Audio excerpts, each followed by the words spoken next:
Good morning, नमस्कार। तो मेरे प्यारे बच्चों, एक बार फिर से स्वागत है आप सभी का हमारे चैनल पर। और आज हम लोगों ने पढ़ा था ना पिछली कक्षा में, फिजिक्स के बारे में हम लोगों ने पूरा बेस पढ़ा था कि फिजिक्स का नामकरण कैसे हुआ, साइंस का नामकरण कैसे हुआ, किस शब्द से किस भाषा, उन सब चीज़ों को हम लोगों ने पढ़ लिया था पिछली कक्षा। और इस वीडियो में हम लोग डिफाइन करेंगे भौतिक राशियों के बारे में, क्योंकि फिजिक्स का ना एक बेस होता है। अगर आपको फिजिक्स पढ़ना है और आपको फिजिक्स के बारे में कुछ भी सीखना है तो कहीं ना कहीं से स्टार्ट तो करना पड़ेगा। और जो भौतिकी की स्टार्टिंग होती है ना, वो इन छोटी छोटी राशियों से होती है। एक तरह से कह सकते हैं ना कि अगर हम मकान बना रहे हैं, हम कोई मकान को यदि नीचे से तह से उठा रहे हैं ना, तो उस मकान को हमें बनाने के लिए नींव तो रखनी पड़ेगी। बिना नींव के मकान कैसे बनेगा? ठीक, तो इसी तरह से ना ये जो भौतिक राशियां होती हैं, इन भौतिक राशियों की भी नींव रखी गई। और नींव रखने का जो श्रेय या जो चीज़ें होती है ना, वो छोटे छोटे राशियां बनाई गई थी, जैसे लंबाई, द्रव्यमान, समय। तो आज हम लोग ना इनको वेल डिफिनीशन के साथ, ठीक ना, पूरा डिफाइन करते चलेंगे। एक एक चीज को एकदम डिटेल में पढ़ेंगे।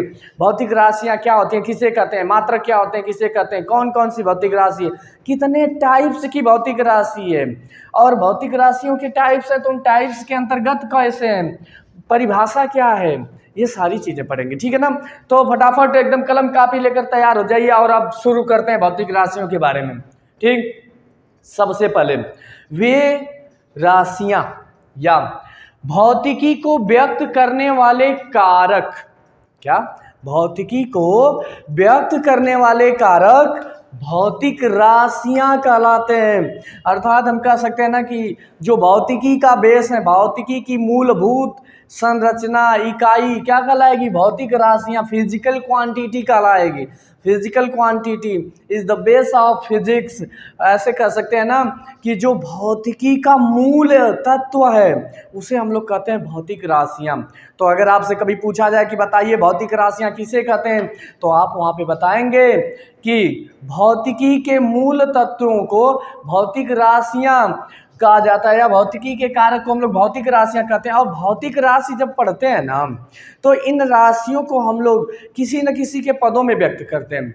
अब ऐसे समझते हैं, इसको खूब ना प्राचीन काल में ले चलते हैं कि आखिर भौतिकी है क्या, क्यों बनाई गई। तो जैसे ना मानव जो था, थोड़ा सा ऐसे समझते हैं कि आदिमानव के काल से उभरा, थोड़ा सा सभ्य हुआ, विकास किया ना, तो अपनी भावनाओं को व्यक्त करने के लिए भाषा का निर्माण किया। और जब भाषा का निर्माण किया तो भाषा निर्माण करने में उन्होंने कुछ स्वरूप डेवलप किए। बिना स्वरूप के कैसे बातचीत करेगा? भावों को व्यक्त करने के लिए उसने कुछ स्वरूपों को डेवलप किया। और जैसे मान लीजिए कि कोई है, बोलेगा कि आप उधर जाइए, तो कितना उधर जाइए, उसमें एक लंबाई को परिभाषित करेगा ना कि आप 10 सेंटीमीटर दूर जाइए। आप कितना दूर जाइए? 10 सेंटीमीटर दूर जाइए। और जब 10 सेंटीमीटर दूर जाने की बात कर रहा है ना, मतलब उसने एक लंबाई नामक भौतिक राशि का प्रयोग कर रहा है। वो लंबाई ही तो बता रहा है आपको कि 10 सेंटीमीटर दूर जाना है। ठीक है ना? तो ये चीज़ें जो होती है ना, ये सब भौतिक राशियों के अंतर्गत रखी जाती हैं। बोलेगा कि आप शाम को आइएगा, शाम मतलब क्या, वो एक टाइम आपको बता रहा है, एक टाइम नामक भौतिक राशि का वो यूज कर रहा है। ठीक है ना? तो इन्हीं सब चीज़ों को आज हम लोग पढ़ेंगे। तो भौतिकी के व्यक्त करने वाले कारकों को भौतिक राशियाँ कहते हैं, और भौतिक राशियों को जो जिनके पदों में व्यक्त करते हैं, भौतिक राशियों को, फिजिकल क्वांटिटी को जिनके पदों में हम व्यक्त करते हैं ना, उन्हें हम मूल मात्रक कहते हैं, उन्हें मात्रक कहते हैं। ऐसे समझिए, अभी भौतिक राशियों को जिनके पदों में व्यक्त करते हैं उनको हम लोग क्या कहते हैं? मात्रक कहते हैं, यूनिट्स कहते हैं। ठीक, और इसकी जो वैल्यू होती है ना, या हम कह सकते हैं कि हमने मात्रक को व्यक्त किया, हमने बोला 10 सेंटीमीटर, तो हमने लंबाई को किस में व्यक्त किया? सेंटीमीटर में व्यक्त किया। और साथ ही साथ हमने जो लंबाई को सेंटीमीटर में व्यक्त किया ना, तो उसके साथ 10 का भी प्रयोग किया। हमने एक न्यूमेरिकल वैल्यू प्रयोग किया, हमने एक नंबर बताया कि जो लंबाई है वो 10 सेंटीमीटर है। तो ये जो 10 होता है ना, इसको आंकिक मान बोलते हैं। ठीक, तो किसी और इसी को परिमाण भी बोला जाता है। ठीक है ना। इसको क्या बोलते हैं, आंकिक मान और परिमाण। मतलब क्या है कि भौतिक राशियां हैं, भौतिक राशियों को व्यक्त करने के लिए किन चीज़ों की आवश्यकता पड़ती है हमें, पहला तो मात्रक की आवश्यकता पड़ेगी और दूसरा किसकी, आंकिक मान की पड़ेगी, आंकिक मान। अब हमने बोल दिया ना कि कोई लंबाई है और लंबाई कितनी है, 10 सेंटीमीटर है, लंबाई जो है हमारी वो कितनी है, 10 सेंटीमीटर है। तो ये जो 10 है ना, ये आंकिक मान है, 10 हमारा क्या है, आंकिक मान। और ये जो सेंटीमीटर है, ये सेंटीमीटर क्या है हमारा, ये हमारा मात्रक है। और लंबाई क्या है, भौतिक राशि है। देखिए हम लोगों को, हमने आपको पहले ही बताया कि भौतिकी को व्यक्त करने वाले कारक भौतिक राशियां कहलाएंगी। और एक सिंपल सा उदाहरण लिया 10 सेंटीमीटर, तो सेंटीमीटर लंबाई क्या हो गई हमारी, भौतिक राशि हो गई। और जो न्यूमेरिकल वैल्यू थी वो कितनी की थी, 10 सेंटीमीटर की थी। मात्रक क्या था हमारा, सेंटीमीटर, न्यूमेरिकल वैल्यू 10। तो अब इनको यदि परिभाषित किया जाता है ना, तो बोला जाता है ना कि जिनके पदों में भौतिक राशियों को व्यक्त किया जाता है उन्हें मात्रक कहते हैं। क्या चीज बोला गया, कि जिनके पदों में भौतिक राशियों को व्यक्त किया जाता है उन्हें मात्रक कहते हैं। और मात्रक जो होता है ना, छोटा बड़ा हो सकता है, जैसे सेंटीमीटर हुआ, मीटर हुआ, किलोमीटर हुआ, ये प्रकाश वर्ष हो गया, ये सारी चीज़ें जो है ना ये मात्रक होती हैं। क्यों, क्योंकि इनके पदों में हम लोग किसको, लंबाई को व्यक्त कर रहे हैं, भौतिक राशियों को व्यक्त कर रहे हैं। तो जिसके पदों में भौतिक राशियों को व्यक्त किया जाए उसे मात्रक कहते हैं। और मात्रक जिसके साथ गुणा करता है या मात्र भौतिक राशि को बताने के लिए प्रयुक्त होने वाली संख्या, भौतिक राशि को बताने के लिए प्रयुक्त होने वाली संख्या क्या कहलाएगी, आंकिक मान कहलाती है, न्यूमेरिकल वैल्यू कहलाती है। भौतिक राशि में प्रयुक्त होने वाली संख्या न्यूमेरिकल वैल्यू कहलाएगी। या फिर कोई मात्रक जितना गुना होता है, कोई मात्रक अपने आप का जितना गुना होता है ना, हम लोग बोलते हैं कि ये उसकी न्यूमेरिकल वैल्यू। जैसे मैं बोल दूं कि 2 सेंटीमीटर, तो सेंटीमीटर कितने गुना है, 2, ठीक ना। तो ये 2 गुना है ना, इसको 2 को न्यूमेरिकल वैल्यू बोलेंगे। ठीक, तो अब इन तीनों को एक बार फिर से समझते हैं, फिर आगे बढ़ते हैं। जैसे भौतिक राशियों को व्यक्त करने के लिए हमने क्या किया, आंकिक मान और मात्रक, 2 चीजें डिफाइन किया। ठीक, भौतिक राशि क्या है कि भौतिकी को व्यक्त करने वाले कारक भौतिक राशि कहलाते हैं। और भौतिक राशि को कौन कौन व्यक्त कर रहे हैं, आंकिक मान और मात्रक। मात्रक क्या कहते हैं कि वे कारक जो भौतिक राशियों को व्यक्त करते हैं, वे कारक जो भौतिक राशियों को व्यक्त करते हैं वो क्या कहलाते हैं, हमारे मात्रक कहलाते हैं। और मात्रक के साथ प्रयुक्त होने वाली संख्या न्यूमेरिकल वैल्यू कहलाती है, आंकिक मान कहलाती है। ये क्लियर है। अब ये मात्रक ऐसे ही नहीं बना दिए जाते हैं, इन मात्रकों की एक प्रॉपर्टी होती है, इन मात्रकों की एक निश्चित प्रॉपर्टी होती है, उसके बाद ही हम बोल सकते हैं कि हाँ एक मात्रक। जैसे आपसे पूछा जाए कि बताइए आपको लंबाई व्यक्त करना है, एक नया मात्रक बनाइए, एक नया मात्रक बनाइए। तो जब आपको लंबाई का प्रयोग करना है और उसके लिए एक नए मात्रक की आवश्यकता है ना, तो सबसे पहले हम ये देखेंगे ना कि मात्रक बनाने के लिए इसकी साइज सुटेबल होनी चाहिए, इसकी आकृति निश्चित होनी चाहिए। ठीक है। दूसरी चीज हम क्या देखेंगे मात्रक को व्यक्त करने के लिए, कि साइज तो सुटेबल हो, लेकिन उसके साथ ही साथ ना ये आसानी से अवेलेबल भी हो जाना चाहिए। ऐसा नहीं कि हम साइज टेढ़ा मेढ़ा बना दें मात्रक की, तो वो फिर मात्रक माना ही रह जाएगा। मात्रक होने के लिए पहला गुण क्या है कि इसकी साइज सुटेबल होनी चाहिए। दूसरा क्या है, वेल डिफाइंड भी होना चाहिए। जो अगला रूल है इसका, पहला साइज सुटेबल, दूसरा वेल डिफाइंड होना चाहिए, तीसरा क्या है कि इजिली रिप्रोडक्टिव होना चाहिए। इजिली इसको प्रोडक्टिव कर रहे हैं, एकदम ना आसानी से इसे बनाया जा सके, उत्पन्न किया जा सके। और सबसे बड़ी बात की ये इंटरनेशनली एक्सेप्टेड होना चाहिए। मात्रक हो, इसकी साइज सुटेबल हो, वेल डिफाइंड हो, इंटरनेशनल एक्सेप्टेड हो और और भी इसमें बहुत सी चीज़ें होती हैं, वो छोटी छोटी चीज़ें होती हैं, जैसे इस पर कोई मौसम का प्रभाव नहीं होना चाहिए। ऐसा नहीं कि हमने लंबाई के लिए बना दिया कि हाँ ये एक मात्रक है, पता चले ठंडी आई तो सिकुड़ के छोटा हो गया, गर्मी आई तो बड़ा हो गया फैल के। ऐसा भी नहीं मात्रक होना चाहिए। तो मात्रक होने के लिए कुछ कंडीशंस होती हैं, कुछ रूल्स होते हैं, जो कि क्या हमने बताया आपको, वेल डिफाइंड, सुटेबल साइज और इजली रिप्रोडक्टिव, इंटरनेशनली एक्सेप्टेड, और जो थर्मल इफेक्ट होते हैं ना, या हम कह सकते हैं कि जो मौसमी प्रभाव हो वो उस पर नहीं होना चाहिए। ठीक है ना। अब जब हम लोग भौतिक राशियों के बारे में पढ़ते हैं ना, तो आवश्यकताओं ने धीरे धीरे कई भौतिक राशियों का निर्माण किया।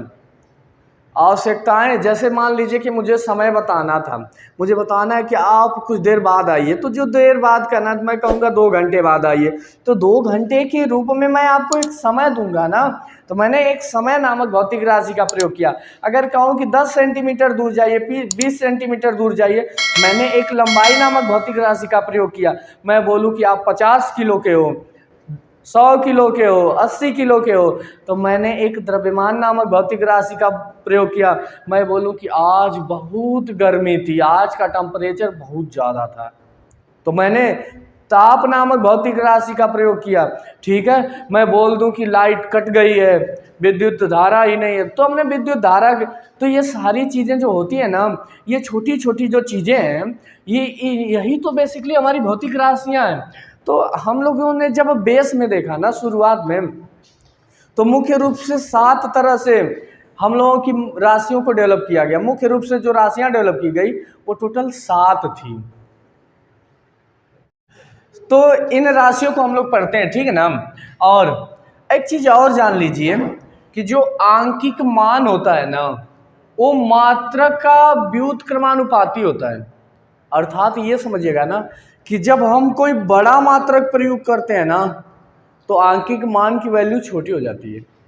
जैसे मैंने बोला कि 100 सेंटीमीटर, अब हमने सेंटीमीटर की जगह मीटर प्रयोग कर दिया ना, तो जो L की वैल्यू 100 सेंटीमीटर थी ना, अब वो L की वैल्यू 1 मीटर है। मतलब क्या है कि अगर हमने मात्रक को ये क्या किया, इंक्रीज किया, तो जो न्यूमेरिकल वैल्यू होती है ना वो डिक्रीज हो जाती है, कम हो जाती है। मात्रक अगर बढ़ेगा तो न्यूमेरिकल वैल्यू घट जाती है। ठीक ना। अब आते हैं अपने मूल राशियों पर, इधर राशियों पे। ठीक ना।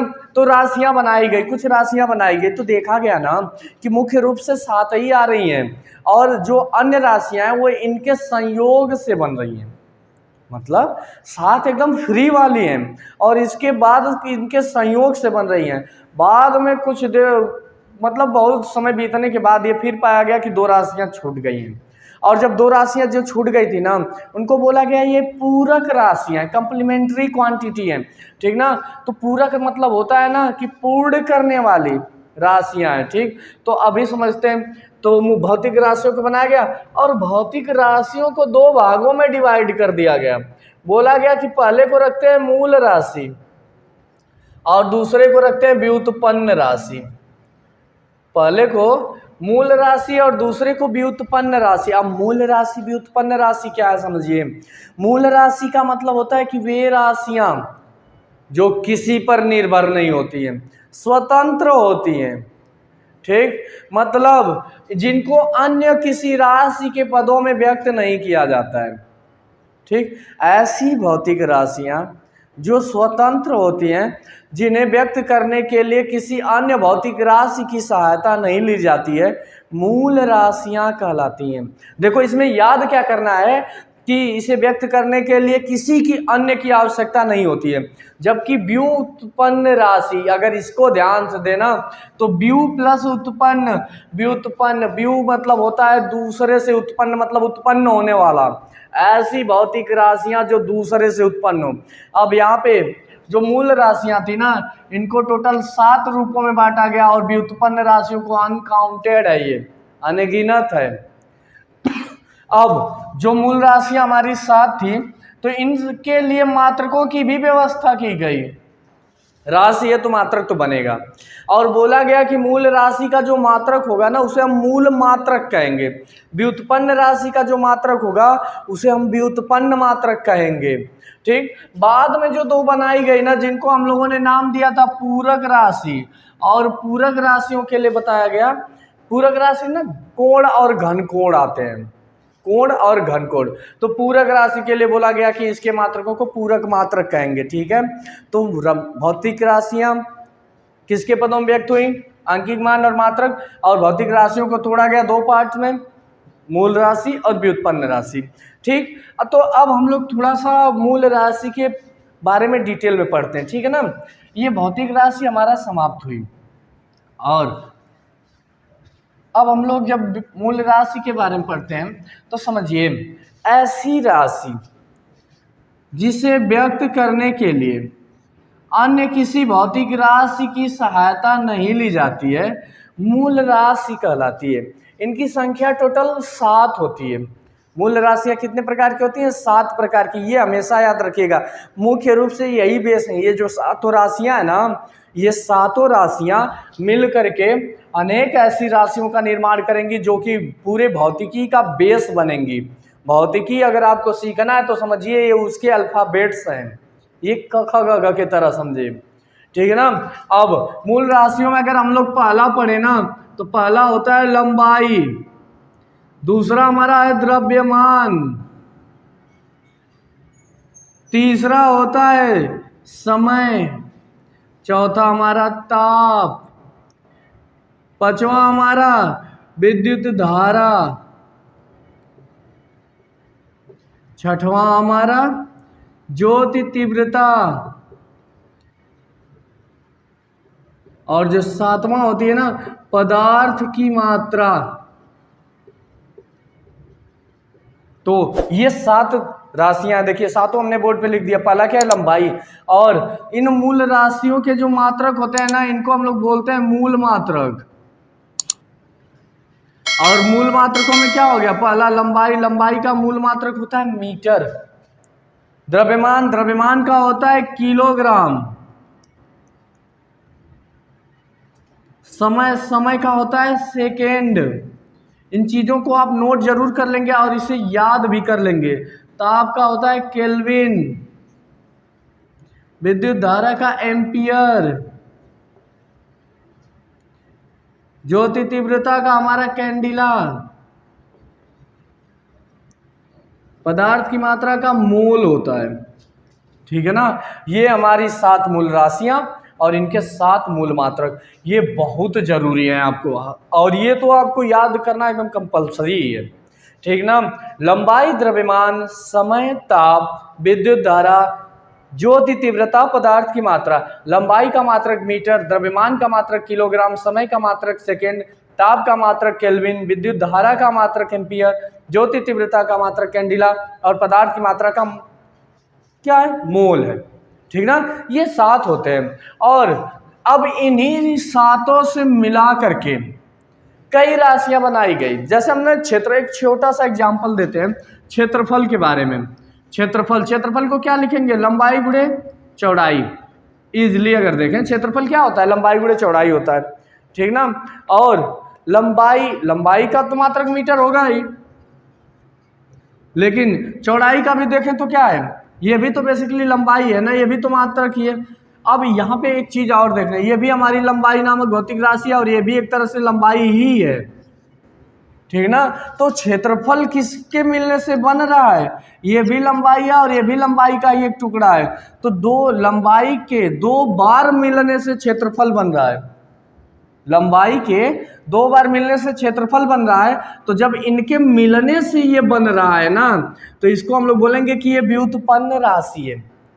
ऐसी राशि जिसे दूसरे राशियों के पदों में या दूसरे राशि के संयोग से बनाया जाए, जिसे मूल राशियों की सहायता से बनाया जाए, उसको हम लोग बोलते हैं व्युत्पन्न राशि। वे राशियां जिन्हें दूसरे राशियों की सहायता से उत्पन्न किया जाता है, व्युत्पन्न राशियां कहलाती हैं। व्यू मतलब होता है दूसरे से उत्पन्न, मतलब उत्पन्न होने वाली, जो दूसरे से उत्पन्न हो उसे हम लोग कहते हैं व्युत्पन्न राशि, ठीक है ना। तो एकदम सिंपल सा उदाहरण हमने लिया क्षेत्रफल, और क्षेत्रफल के थ्रू हमने समझाया।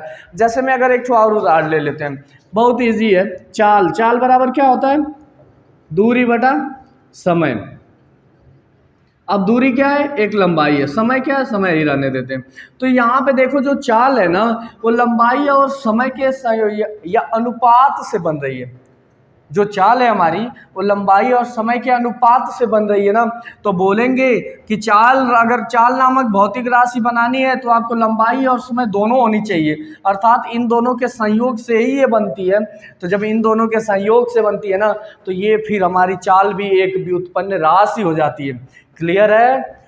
अगर कोई भी भौतिक राशि जो दूसरी राशियों के संयोग से बनती है उसे व्युत्पन्न राशि कहते हैं। लेकिन बाद में देखा गया ना कि दो राशियां जो छूट गई थी, एक था कोण और दूसरा था हमारा घन कोण, और इन दोनों को बोला गया ये पूरक राशियां हैं। कौन सी राशि? पूरक राशियां हैं। और इनके मात्रक रखे गए रेडियन और स्टेरेडियन, जिनको हम लोग पूरक मात्रकों में पढ़ते हैं। ठीक है ना।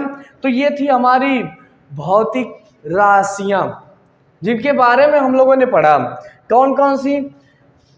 मूल राशियां, व्युत्पन्न राशियां। मूल राशियों में हम लोगों ने लंबाई, द्रव्यमान, समय, ताप, विद्युत धारा, ज्योति तीव्रता, पदार्थ की मात्रा और कोण। व्युत्पन्न राशियों में हम लोगों ने क्या पढ़ा? क्षेत्रफल पढ़ लिया, चाल पढ़ लिया, कोण, घन कोण। ये सब व्युत्पन्न राशि का मेन मकसद क्या था कि जिसे दूसरी राशि के पदों में व्यक्त किया जाता है। ठीक है ना। इसको क्या किया जा रहा है? तो अन्य राशियों के पदों में भी व्यक्त किया जा रहा है। ठीक है। तो इसके आगे जो है अब हम लोगों की शुरू हो जाती है मात्रकों की पद्धतियां। ठीक है ना। मात्रकों की पद्धतियां जैसे हो गई सीजीएस पद्धति, एमकेएस पद्धति, एफपीएस पद्धति। तो और उसके बाद इन लोगों को मिला करके हमारी बनाई गई एसआई पद्धति।